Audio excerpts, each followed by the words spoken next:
My fiancé, the best man, groomsmen, and I have known each other since we were kids.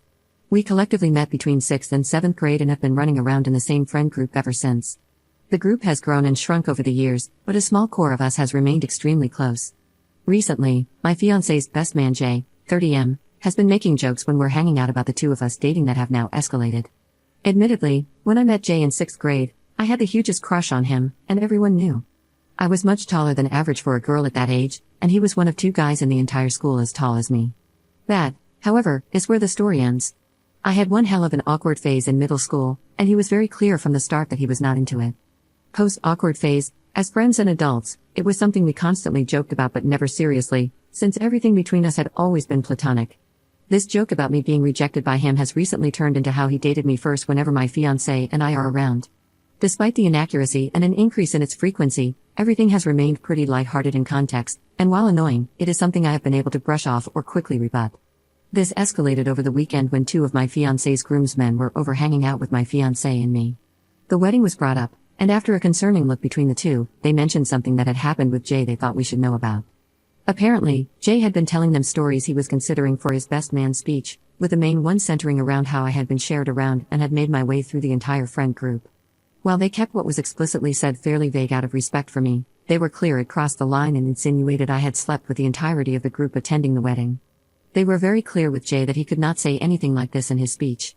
Jay responded with an I know, stating that I had already made it clear my maid of honor would be proofreading all speeches prior to the wedding, so he wouldn't be able to get away with it anyway. However, he ended the conversation by saying something along the lines of, "But what if I could," leaving the possibility open. Of all the groomsmen in the party, so 6 including Jay, these 2 were the only ones in this core friend group, and the only ones I had any sort of history with that could potentially be notable. It was all prior to high school and very innocent. One, I went on my first movie date with, where our parents had to drop each of us off because we couldn't drive, and picked us up afterward. The other was the classic first 6-month relationship in middle school, where it took 6 weeks to muster up enough courage to hug each other between classes in the hallway. Sure, we made out and very middle school level things happened, but this is something we've all laughed about now for over a decade. I wasn't the only girl in this larger friend group, and throughout the years, this was something that happened pretty frequently. Because we grew up in a smaller area, overlap happened like this regularly in every group and even more so as we went through high school. My fiancé is the only one I have seriously dated or had any sort of intimate relationship with in this friend group. We had an on-again, off-again relationship throughout high school that ended for a bit once I moved out of state for college, but we remained close friends and eventually reconnected when I moved back in 2019. We started dating in 2021 and engaged in 2023. He's the only one in all of this I have ever slept with, who has seen all of me, and so on, making this situation even more odd and off-putting. Jay and I have been close friends since high school.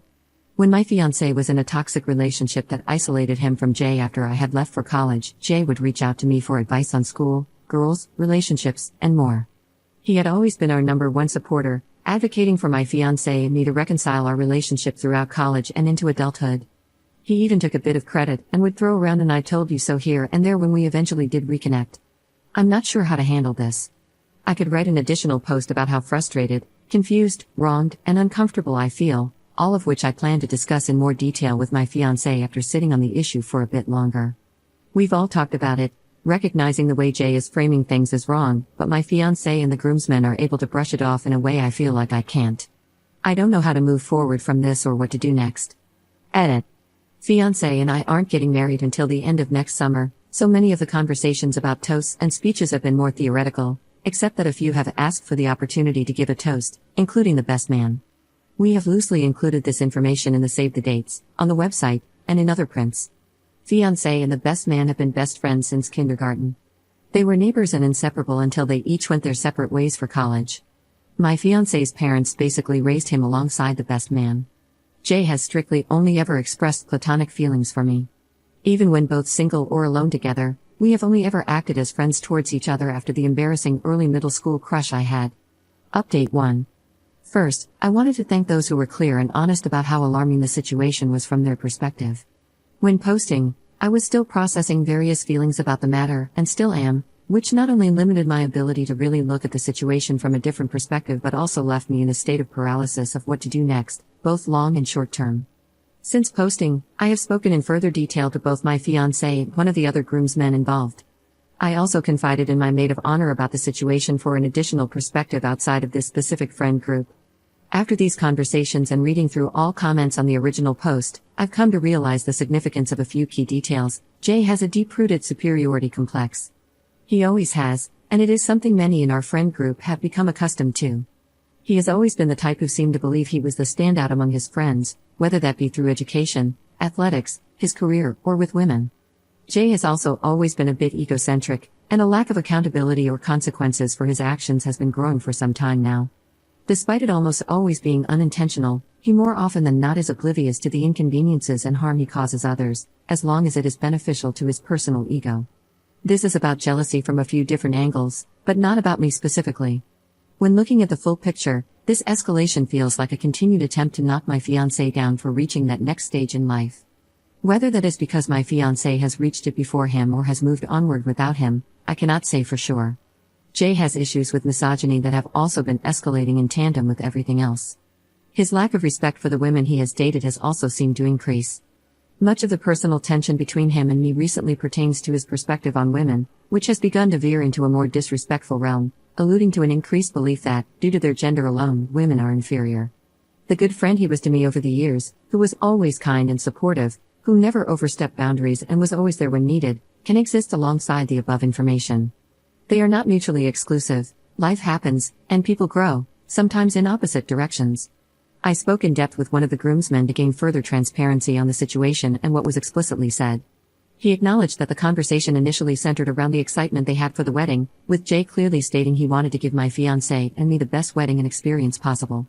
The conversation evolved, and Jay mentioned looking for icebreakers for his toast and began bouncing a variety of distasteful jokes that focused more on the expense of my fiancé than anything else. Then the idea was proposed of explicitly stating that my being passed around the friend group was how they all remained relatively close since middle school and high school. Jay was immediately shut down by the other groomsmen, told to know his audience, and also recognized he was openly alluding to things that were untrue and that could have an extremely negative impact on me personally. The conversation stopped shortly after this, and the groomsmen, without context of how this issue had been escalating, chalked it up to a one-off situation with Jay acting full of himself in the moment. Fiancé and I are the first of our cohort to get married and have a full-blown wedding with a ceremony and reception. These comments did not start escalating until after our engagement roughly 1 year ago, following Jay's breakup with his long-term girlfriend. Jay has never made comments like this to me or my fiancé privately or when it is just the three of us together. Any scenario where this has been an issue has been in an environment that involved others, and mostly others that are not a part of this cohort from middle school. This solidified the above bullet points as the main factors as to why Jay acted in this way, from my perspective. So, what's next? As mentioned in my original post, I spoke with fiancé in detail about the situation and how I was feeling. When all of this had been brought to our attention a few days prior, in an attempt to preserve myself in the moment, I brushed it off more so than I probably should have. I do not blame fiancé for not having any immediate or strong reaction in the moment because I had avoided one myself.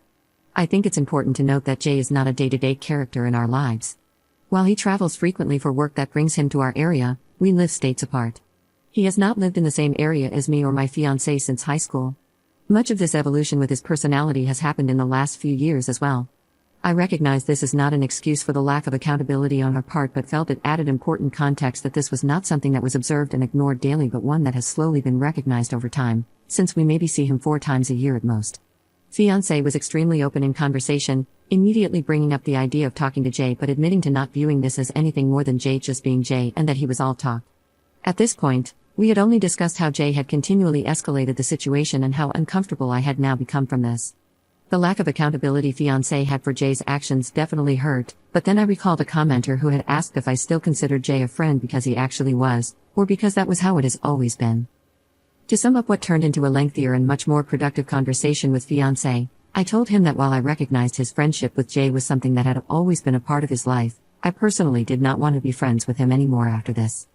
I brought to fiancé's attention that while the scenario was explicitly about me, and attacking the integrity and character of a 12-year-old girl, every action or usage of the scenario was used against him to invalidate his accomplishments of getting married or make him come off as less than. I told fiancé it was up to him on how he handles his conversation with Jay, but regardless, the disrespect Jay had shown me in this was a clear statement of what he thought of our own personal friendship. I firmly believe it is not my place to force how my fiancé handles his own personal relationship with Jay in this. All of this was deeply taken to heart, and you could tell that fiancé had started coming to his own realizations as the conversation progressed. He recognized that if the roles were reversed, or if it had been any one of my bridesmaids slandering me in any way, he would be firmly advocating for me to reevaluate my friendship with them. Fiancé asked for a few days to digest the information himself and reflect on what he wants to say to Jay. He asked if it would be acceptable for him to bring up that I no longer wanted to be friends with Jay personally, and I said yes. I was clear that if Jay wanted to talk with me following their conversation as well, it would need to be the three of us and not a personal conversation. I'm still evaluating how to approach the speeches at our wedding. For now, I reserve the right with my fiancé to omit Jay from giving a speech and have my fiancé choose another groomsman to do so in his place, potentially canceling the speeches altogether. If Jay is allowed to give a toast, we agreed to tell the DJ to cut the mic if need be, all of which he agreed with. There is still plenty of time for the situation to develop, and for potential future updates, but I wanted to again thank those who emphasized the seriousness of this issue, gave their honest input and advice on how to handle the situation, and provided perspective on what they believe should be done next. When originally posting, I was still in a state of shock, trying to accept the situation as it had unfolded. Your responses constructively pushed me into the reality of what was happening and what I was feeling.